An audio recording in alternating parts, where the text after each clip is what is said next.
I think in an effort of time, we'll keep things moving. And appreciate everybody coming over here again to the Performing Arts Center. Once again, my name's Elena Blevins. I'm the MC for the evening. And welcome to our 9th annual Farm to Fork Dinner.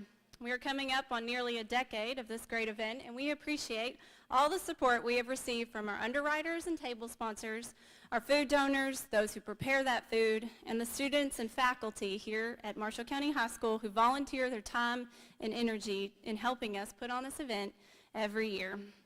Tonight is always a night of Thanksgiving and a moment where we get to pause and appreciate our local agriculture community and highlight some exceptional students in the agriculture, culinary, and media fields. The success of this event has allowed the Benton Partnership to invest in our students through scholarships each year, and most recently by the construction of our local Farmers Market Pavilion on Poplar Street in Benton. That pavilion was paid fully through the proceeds of this fundraiser, with the intention of giving our local farmers and artisan makers the opportunity to set up and sell their local produce and products to our community. We just wrapped up the market for this season, but we hope you'll consider us joining us next year as either a vendor or a shopper. We have a few special guests this evening, so without further hesitation, let me introduce our first guest. Miss Kentucky. Chapel Tenius was born and raised in Bowling Green and is the daughter of Jim and Dana Tenius. She is the granddaughter of 2 World War II veterans, which ignites her community service initiative of Operation Gratitude for the fallen, for the fighting, for the veterans. Throughout her childhood, Chapel was heavily involved in the arts community. She loves to sing at her home church of First Baptist in Bowling Green. Growing up, you could see her performing in musicals and plays in South Central Kentucky, playing her harp at various events and the fiddle in the Red River Fiddlers Band for 12 years. This year, she plans to work with the Kentucky Department of Agriculture to spend time in all 120 counties to promote healthy and local foods as well as homemade Kentucky Proud products. She is excited to put her own spin on this year of service by using her violin to make animal noises, etc., making education engaging and fun. Chapel also wants to bring a veteran into as many community events as possible. So here we go. Thank you, Chapel.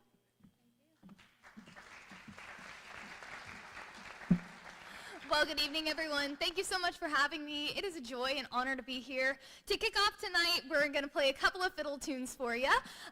Actually, one of my favorite memories around this area of the state was when I was about 10 years old. I competed in the Kentucky Opry fiddle competition. There's a very old YouTube video out there of me somewhere playing this exact same song, but it's always been one of my favorites.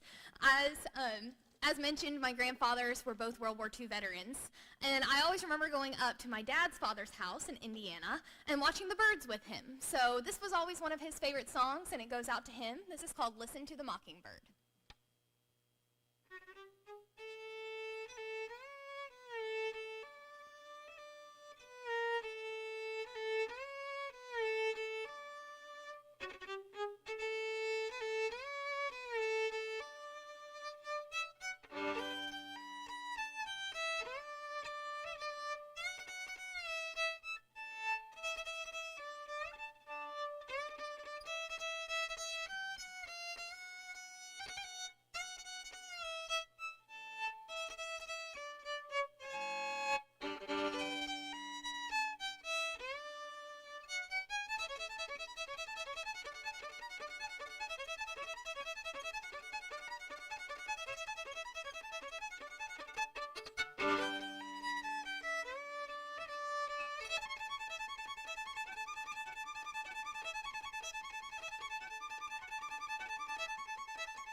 Now this is a Bob White bird. And here's a baby Bob White. And a whippoorwill. Kentucky Fried Chicken.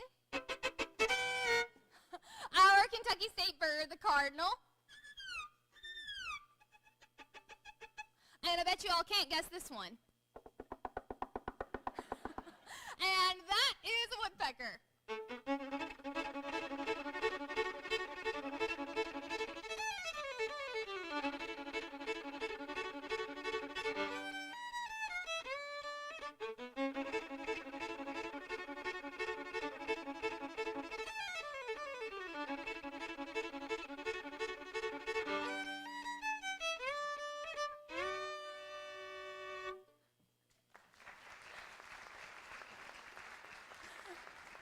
Thank you. Well, I've got one more tune for you all, if you don't mind.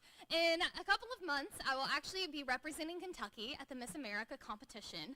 And as we know, something that sets the Miss America organization apart is the talent portion of the competition. So I've gotten to compile some of my favorite songs that I've learned over the years. And would you mind if I practice that Miss America talent for you all tonight?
Thank you all again for having me tonight. I hope you enjoy the rest of your wonderful evening.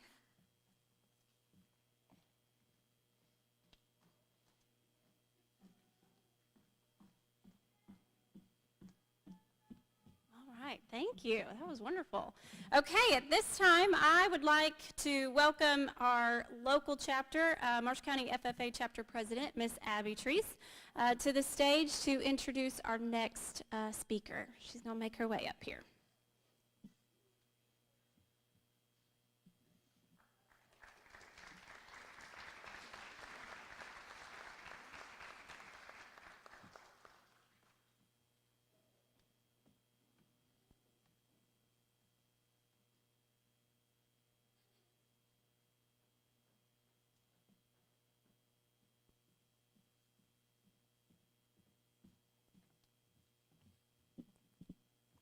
Hello, everyone. Thank you for the introduction. The Farm to Fork Dinner has been one of my most favorite events that I've had the opportunity to help out with during all 4 years of my FFA career. Especially in a rural community like ours, it is so important for us to appreciate and advocate for our local farmers that provide their fresh, quality commodities to help feed our growing population. Tonight, I have the honor of introducing our special guest speaker. He has grown up with agriculture all around his life on his family farm. In high school, he was an active member of the Garrett County FFA and served as the chapter vice president during his senior year. As a fifth-generation farmer, he, alongside his dad, Gary, owns and operates shell farms and greenhouses in Garrett County where they raise cattle and grow flowers, corn, and pumpkins. His goals during his administration are to ensure a bright future for Kentucky agriculture, fight for Kentucky's farm families, and remain as a resource that Kentucky farmers can count on as they feed their neighbors and the entire world. We are so lucky to have him and are so proud of his work and support to the agriculture industry. Please join me in welcoming Kentucky's Commissioner of Agriculture, Jonathan Schell.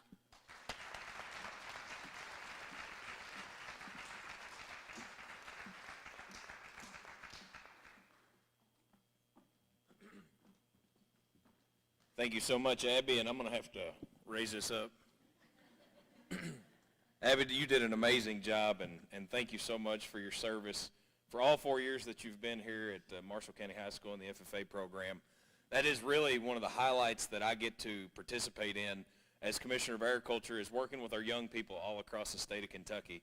And I love telling groups that, you know, a lot of times today we all get pretty frustrated and aggravated about the way the news media is, or the way the news is, politics, frustrated with the business, all the things that are out there. And, you know, we scroll the phones, we look at the news and we get frustrated and aggravated. And I tell people that if that's you, stop scrolling and go to your local FFA chapter and meet these kids and see what this next generation is about. They're truly amazing and doing amazing work. One of the things that I heard the other day that really set in with me, and this is something new, is that, a lot of times we'll all say, well, there's something wrong with this generation. There's something wrong with kids today. Well, they don't grow up that way. They learn. A baby doesn't know anything when it's born, and so it's us that has the problem. We need to be pouring more into our young people every single day in our local communities to ensure that we're getting the results that we want for this next generation. And there's no better example of how great it can be than in our FFA chapters all across the state of Kentucky. So Abby and the rest of your all's team and your advisors, thank you all so much for the work that you do, ensuring that we've got the next generation of leaders all across the state of Kentucky. And what about this Miss Kentucky? Do we not have a great Miss Kentucky? Chapel, she's so good. Now, as far as I know, she's my best Miss Kentucky because she's the only one I've had so far in my first year, and Chapel does an amazing job. She's from Warren County, and so she is doing an amazing job for us at the Department of Agriculture. The unique relationship that the Department of Agriculture has with our Miss Kentucky program is that they actually become an employee of the Department of Agriculture after they win Miss Kentucky. And so they travel across the state of Kentucky promoting Kentucky Proud and Kentucky agriculture to our schools all across the state of Kentucky.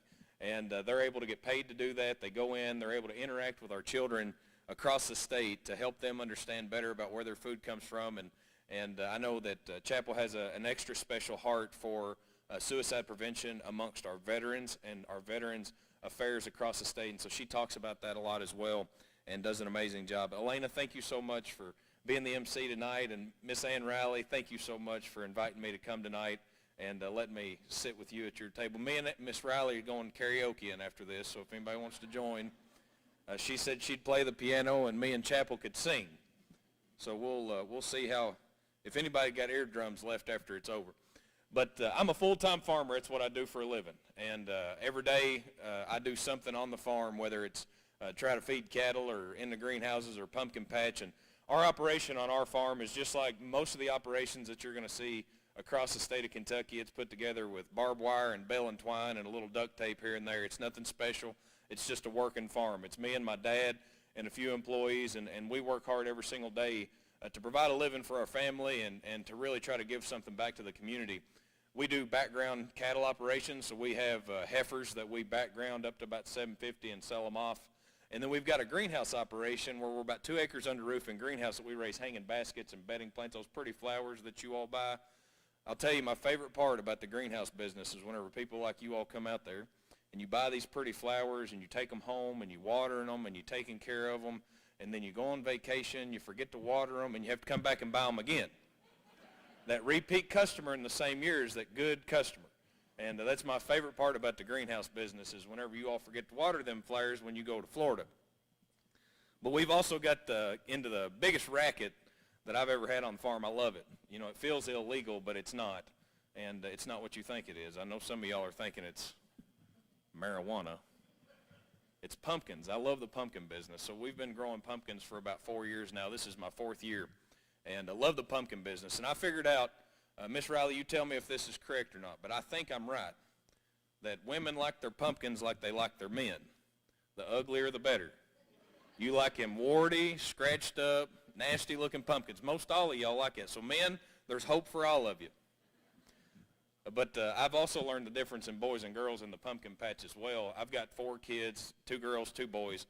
My oldest and youngest children are adopted. And so when I take them to the pumpkin patch, by the way, if you're a pumpkin farmer, one thing I'll warn you of if you're thinking about getting in the business is you will have pumpkins on your front porch if you've got children from about July to about June. They stay there a long time. And so when I take the girls out there and they'll get them 2 pumpkins, they'll get back in the truck and we'll get started down the road and they'll say, Dad, we got to stop and go back. And if you've got girls, you know why. We went back and we got 2 more pumpkins for the boys. They wanted to share. Well, every time I take the boys out there, if they get 15 pumpkins, them girls ain't getting a single one of them. They just the difference in boys and girls. But that's really what our operation looks like, and it's nothing fancy, it's nothing special, but it's a legacy. And that's really what agriculture is about. is about leaving a legacy for the next generation. It's about doing everything that you can and understanding that next year is always more important than this year. And in agriculture today, with the struggles that we've had, I know many of you all in here are row crop farmers, and it's been a challenge this year all across the state, whether it's around the commodity price or whether it's the drought or heavy rains at times or the winds here a little while back. And it's been a struggle this year. If I had to sum up 2024 as a growing season for most of the commodities in the state, it would be a challenge. But that's what really fires and fuels agriculture, is the challenges that we face. And so next year is always more important than this year. And so right now our farmers all across the state of Kentucky are done with their harvest or getting done with their harvest, and they're thinking about what next year looks like and the optimism of what the future is. And that's really what brought me into agriculture myself. My granddad, when I was growing up, I didn't want to be a professional baseball player, astronaut, firefighter, any of the traditional heroes that are out there. When I was growing up, I wanted to be one thing and one thing only, and that was my grandfather, G.B. Shell. And he was really three distinct things. He was a farmer, he was a prankster, and he was a ladies' man. And my wife says every day, thank God you're a farmer, because you can't do the other two. But my granddad, his whole life was about leaving a legacy for my generation, for my dad and for my generation and for my kids. Everything that he did was focused around what is going to be left for them. How can I make it better? How can I expand? How can I ease the burden as we move through? But one of the things that I would encourage all of us to do is to not forget that challenge is what also builds character in our young people today. And so as we work through what we do on the farm and in our local communities, as we try to make things better and easier, let's not forget that our children today still need to struggle the same way that we did to build that character and that understanding of exactly what it's like to earn what they get. Our state FFA president right now, his name is Caroline Grothin, our previous one, and she's actually up for national officer right now. She is competing, I think it's in Ohio, for national officer right now. She's gonna get it. I'm very confident. Caroline is an amazing young woman, but she wants to be ag commissioner one day whenever she gets older. And she was an intern at the department this last year, and I told her, I said, oh, you can just go ahead and do it. Just take my office. I don't never use it. I'm always out somewheres, or I hate a big desk anyways. I feel weird sitting behind one. I said, you just take my desk and you can have it. And she said, no, I want to earn it. And I thought that was profound coming from her. It was a kind of a joking thing that we were doing, but it was still very profound that her as a young woman understood the need to be able to earn what she was getting. And that's really another part of what agriculture is. Beyond the legacy, it's about earning that respect and earning that place in community that we have across the state of Kentucky. And there's nothing better than that feeling of knowing that you've put in a hard day's work. And that's really what agriculture is as well, is putting in that hard day's work, knowing that you're going to get a reward. A lot of times whenever I talk to young students across the state of Kentucky, and that's one of my favorite things to do, is I give them kind of the 6 life lessons that I've learned over my life. And one of my favorite ones is about learning to love the work that we do. Because success and failure is going to be there. You're going to fail, you're going to succeed. But learning to love the work that you do is extremely important to the process. I always give an example in this of Stephen in the Bible. Stephen in the Bible is a man that has really 2 distinct things that nobody else in the world will ever have except him. And he preached the gospel every single day to the Pharisees and the Sadducees in Jerusalem. And it was a saturated time. Everybody had heard about Christ, and everybody had heard about the Christian religion in Jerusalem at the time. And so it had become complacent amongst Christians that were there. And so Stephen was preaching the gospel every single day, and they got mad at him. And so the Pharisees decided to take him in and hold a court hearing, and then they decided to stone him. And as they were leaving, what happened? He looks up and he sees Jesus standing at the right hand of God. He's the only person in history who was able to get a standing ovation from God, from Jesus Christ. But he never saw a single soul saved in his ministry while he was here on earth. All the preaching that he did, all the gospel work that he did, not one time in the Bible does it recall him actually seeing a soul saved in his ministry. The other thing that happened was because it was complacent, we would not have the Great Commission today, because the Christians that were in Jerusalem got scared of being there, and so they went out to Judea, Jerusalem, and the uttermost parts of the world. And so my point in that is saying that the work that we do is extremely important. It's more important even at times than the success or failure that we have, to understand that work, we may never see the results of the work that we do. Those of you that are in this room right now, teachers especially, what you pour into these kids every single day. You may never see the success that one of those children will make because of an impact that you made in their life. Some of the most impactful things that ever happened to me was because of an FFA advisor, my ag teacher that was in high school with me. I was going down a bad path. He saw a lot of promise and things in me that not most people saw, but I was going down a bad path, and he was the only person who cared enough to sit me down one day and tell me that. And it helped me realize that I needed to change what I was doing to move in a different direction, but nobody else cared enough to tell me that except him. And so at times it's just one action, one moment in time that you can change somebody's life. And learning to love that work, learning to love that experience more than the failure and success is so important. But as we have work at the Department of Agriculture and what we try to focus on every single day, outside of working with our youth, which is, again, my favorite part of this is working with our 4-H's and FFAs, we've got a lot of work that we actually do at the department. There's a lot of things that we have to take care of, whether it's the gas pump inspections. If you've seen lately, I think we've covered nearly all the pumps this year. We're getting really close, and there's a new sticker that's on there. And I thought, I get a lot of pictures of this stuff all the time, so it's pretty good real estate for advertising. Monty, you're a realtor. You like advertising. Advertisement's important. And that's on every single pump in the state of Kentucky. And so I thought, we should put a message on there to try and impact people's lives. And so on there now, you'll see a message that says, don't leave pets and children in hot vehicles. If it saves one life, it was worth it. But during the summer months of the year, we have a lot of incidents where state police are called out or local police departments, and we have that. So we decided to put those stickers on there, so you'll see those this year and moving forward with that message on there. We also do grain inspections, so our grain operations across the state. We've got a state apiarist. If you're a beekeeper in here, we have a state apiarist that takes care of our bee operations and monitors disease, those kind of things. We have a state vet's office. And then we also have a little program called Kentucky Proud. Anybody ever heard of that? Just a little program. It's the best branding in the entire world that we have from a state. We get calls all the time for other states to ask us how we've done that branding, how we've increased that branding, and how we've added value to that program. And that's what we focus on every day in our job as the Department of Agriculture, is how we can add extreme value to the products that we have there at the department, whether it's Kentucky Proud or our shows and fairs or other things that we have. How can we add value to the constituents and the consumers that we deal with every single day?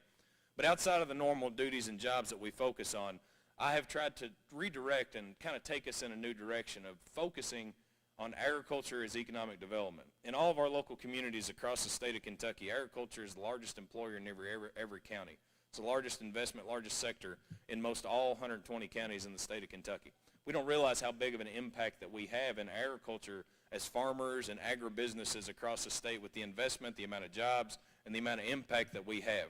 And so we've tried to take a hyper-focus on educating local governments and economic development professionals and others about the importance of agriculture to really find the resources that we need to increase the marketability of our products and also increase the profitability on the farm. And so focusing on how do we get that end user, that processor, that next step, that last step in Kentucky so that we can have the markets available here. In a global market like we deal with today, one of the reasons why our commodity prices have plummeted this year is because of the excess that was produced from Brazil. We're not in a vacuum. We deal in a global market. So the more we can control our own destiny here at home, utilizing that, whether it's putting it through cattle or chickens or pork, or whether that's putting it through biofuels, of utilizing those products here in the state to make sure that we're consuming that product for a higher rate of return every single day. Something else we're focused on is around food as medicine. It's a campaign that we're working with the Hospital Association, really focused on how do we impact 3 major areas in our hospitals to start with. We're going to go more broad, but to start with is how do we get more fresh local food in our cafeterias, in our hospitals in general? How do we work on getting more ready-to-eat, consumer-available foods in their vending and cafeterias? And then how do we help with post-patient care? Think about medically tailored boxes such as diabetic boxes, stroke boxes, heart disease boxes, things like that that are more dedicated to looking at the health of our people rather than just medication and surgeries. How do we go away from as much sick care to more well care? And that also impacts our local economies. As a farmer, if you knew that you were going to be able to produce enough to make 1,000 boxes a week for a 20-week period, that's on-farm income that you're able to have, use, and utilize right here locally at home. And so we're trying our best to figure out every single angle that we can to help add marketability and profitability to the farm. But it's a job that we take very seriously every single day and working for our farmers across the state. And I'd like to close just by saying how much I appreciate Marshall County and the partners that you all have here. This is a big ag county in the state of Kentucky, but you all have got some amazing partners here in this county. In your local government, Marty Barrett's here, Monty Collins with your magistrates. Your county judge is always just a phone call away. And then your state representative, Chris Freeland, has been a great friend of mine for many years. You all have got great representation that speaks to Frankfort every single day. When there's needs that are here in this community, they really latch on, wrap around, and make sure that we understand what those needs are. And I just really appreciate Marshall County and what you've meant to this state. I appreciate your local elected officials. I appreciate your FFA advisors and your FFA students, and look forward to working with you all many, many more years into the future. I got 7.5 years in this position, I hope. We'll have to get a re-election, but I hope 7.5 years to be able to make a difference for all communities in the state of Kentucky, including Marshall County. Thank you all so much.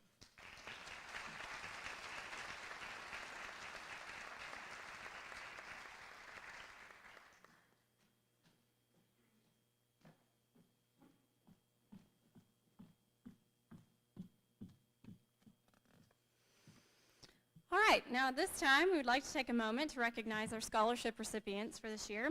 Each of the students awarded tonight were hand-selected by their teachers for their exceptional display of work ethic, responsibility, and attention not only to their craft, but to their peers and community as well. Up first, we have our culinary scholarship recipient, Miss Carly Owens. Carly loved attending her classes in the culinary arts program at MCHS, as the teachers and fellow students always made her feel welcomed, even after she had completed the courses. She has volunteered and helped with the preparations for the Farm to Fork dinner the last 2 years. She plans to attend Murray State with the intention of studying FCS education. Congratulations.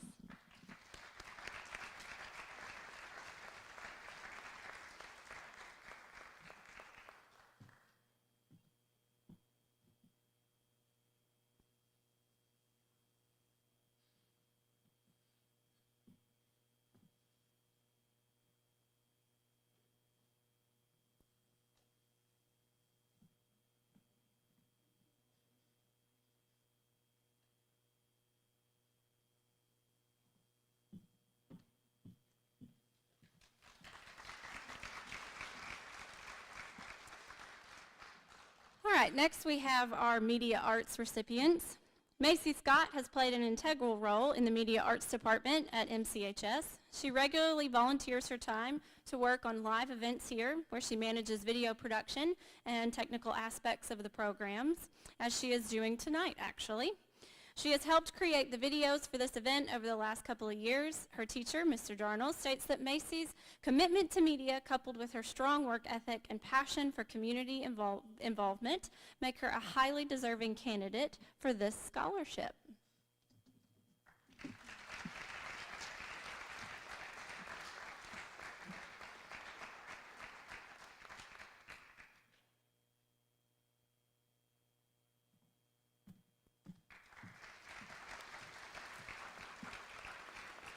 We also have another media arts. Dylan Sumner has excelled in the media arts pathway here at MCHS. Like Macy, he regularly goes above and beyond, spending his time after school to ensure the success of live event production for sporting events, musicals, community gatherings, concerts, and graduation, where he manages the audio with a high level of expertise.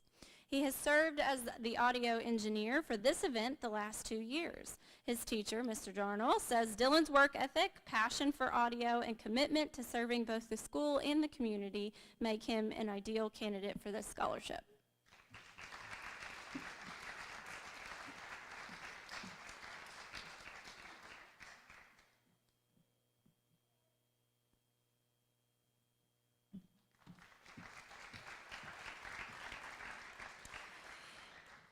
In recent years, we've also started offering a scholarship to a student at Christian Fellowship School.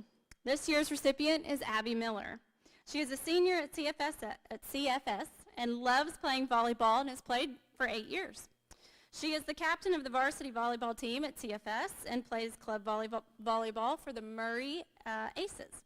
She's on the journalism team at CFS and loves attending sporting and other events at the school and taking pictures to showcase her fellow students. She is still undecided on where she plans to attend college, but she hopes to pursue a career in radiology. Miss Abby Miller.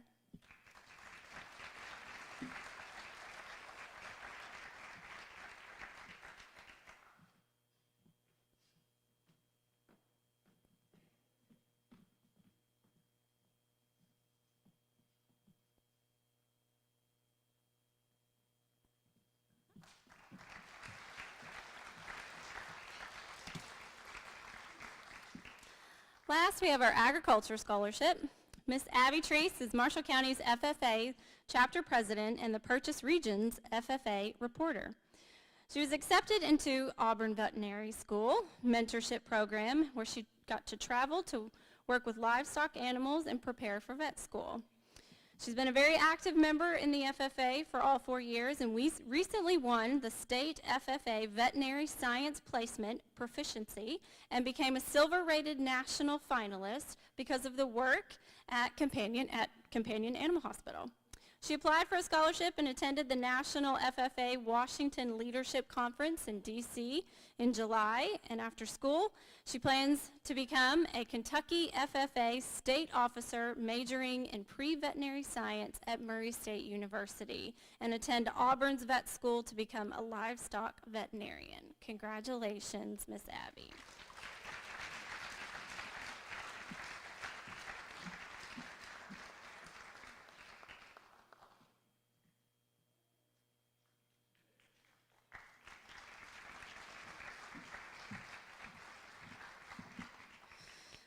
All right, now if you will direct your attention to the screen for a short video featuring some of our previous year's winners.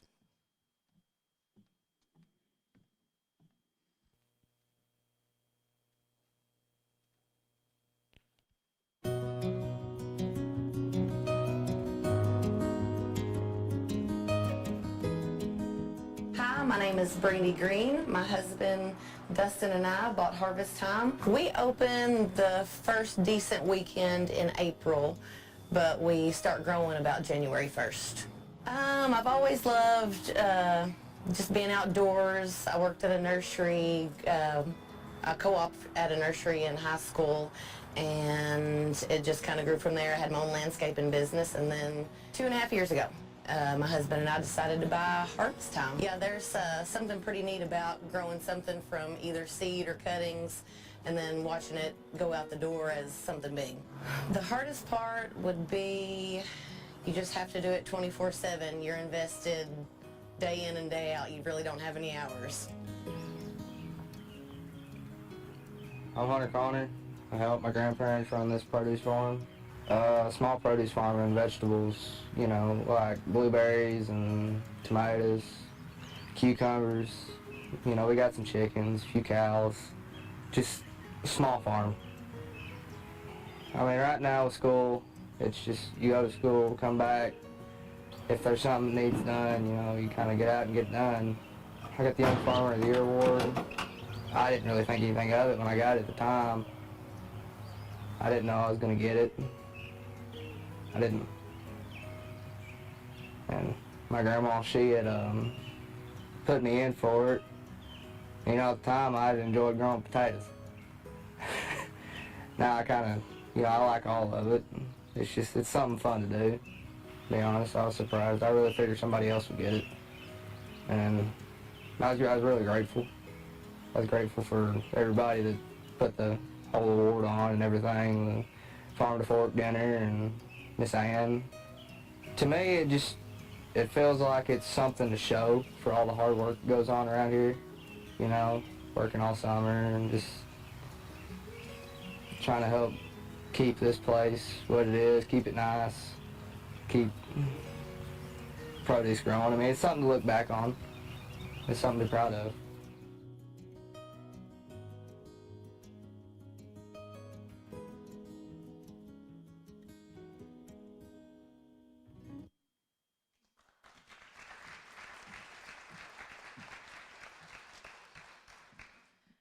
All right, on to the recognitions portion of the evening. Tonight we'll be recognizing one business and a few individuals for their passion and livelihood that is farming and agriculture.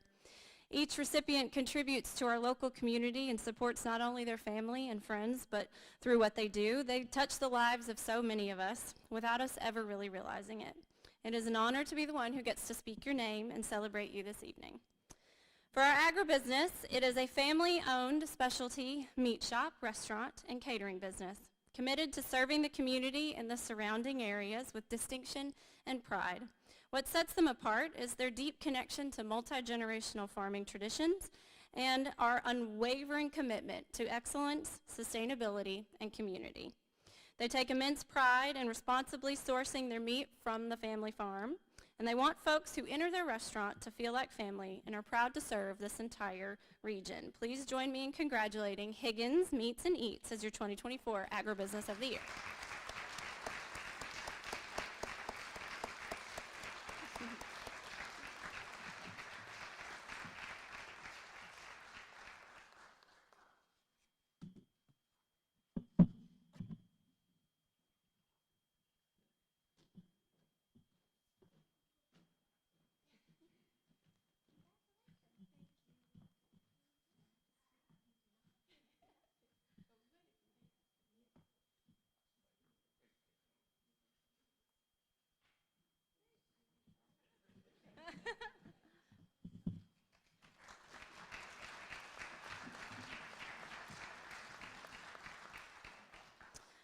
All right, for our Women in Agriculture, this next lady received numerous nominations for our Women in Agriculture Award.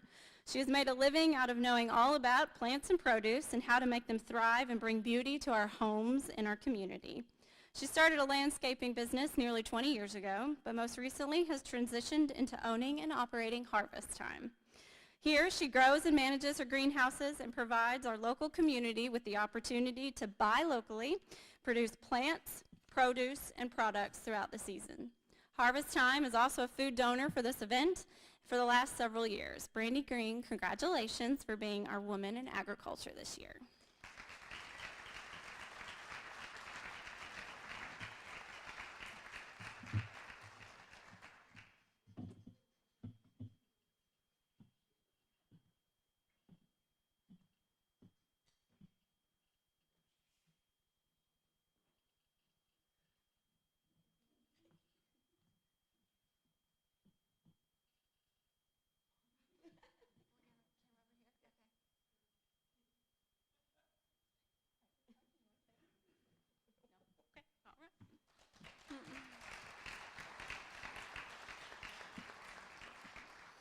All right, for our Junior Farmer of the Year, this young lady also received several nominations for Junior Farmer of the Year.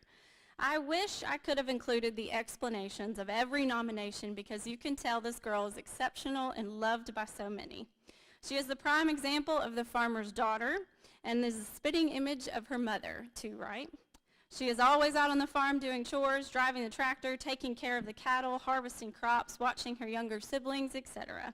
Writes another, she is from a farming family and such a hard worker. She goes straight from school to work on the farm. She is amazing and takes so much pride in helping her mom and dad on their farm, truly being a great role model for her younger siblings.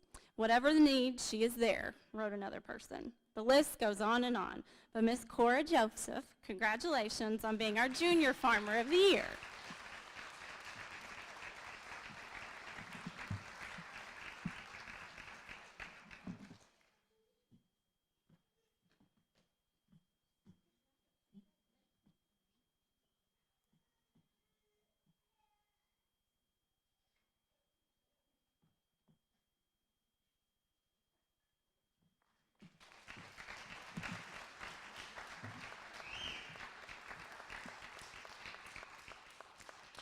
All right, for our Young Farmer of the Year, this person is one of a kind and a jack of all trades, writes one person.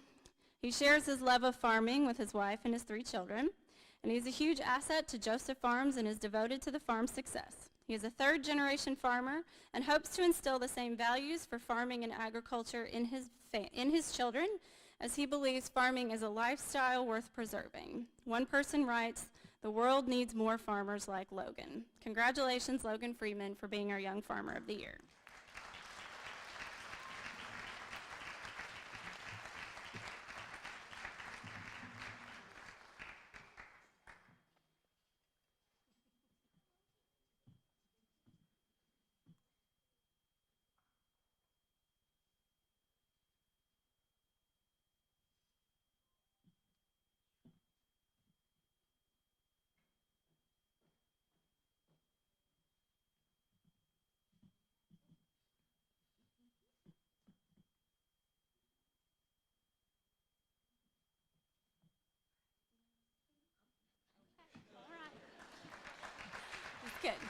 Okay. Next, we have our Farmer of the Year. A passion for Christ and serving the Lord, coupled with a strong work ethic, value for conservation, and an appreciation for the rural farming life, are words used to describe this person. For 30 years, this individual contributed to the preservation of agriculture as a high school ag teacher. While an ag mechanics teacher said his career flew by, but he enjoyed every single day. In fact, he acquired no days of absence throughout that 30-year career, which is a tremendous accomplishment in itself. He stated it was an honor to have had the opportunity to learn leadership as the FFA chapter president, and then to go on and later assist many students in doing the same, including his son. In retirement, he has served as project director of leadership grants with the West Kentucky Educational Cooperative, and recently helped his family in the building and construction of a new livestock hay storage barn and cattle breeding facility. He has always been dedicated to expanding the family farm, which he was raised, and takes great pride in the care and conservation of the land, and states, "It doesn't belong to me, I am just the caretaker." This statement is also reflective of his deep faith in the Lord. Congratulations to Mr. Laney Fisk for being selected as this year's Farmer of the Year.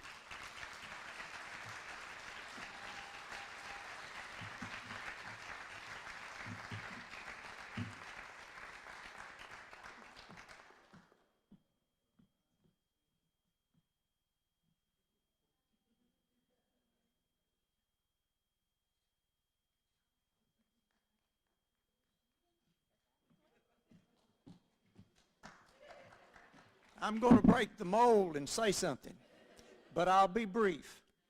I really don't hardly know what to say because I know how many outstanding farmers that we have here in the county.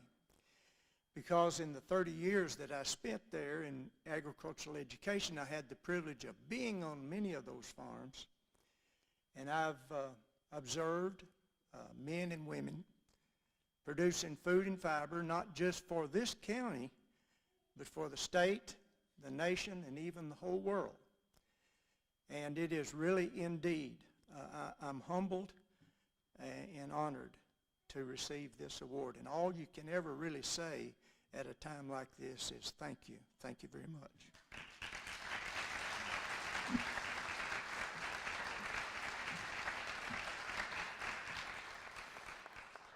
All right, last but honestly really kind of back to the beginning, we have one final person that we want to recognize this evening. And while she may not directly be linked to farming in any way, she has touched the lives of every person in this room. This event happened because of the vision she had nearly a decade ago, and it's kept growing and growing with her at the helm.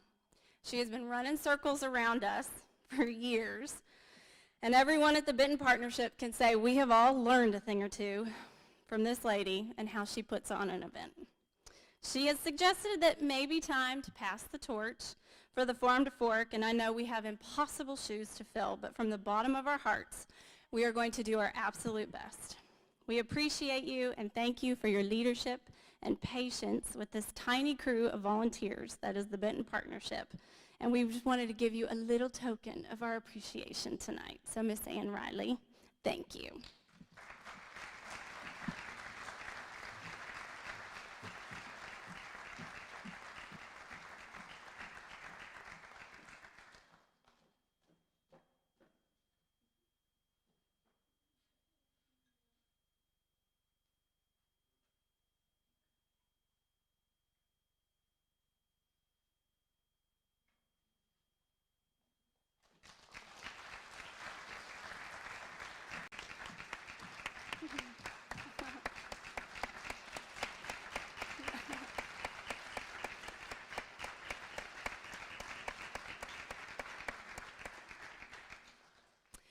All right, well, I believe that's all, folks.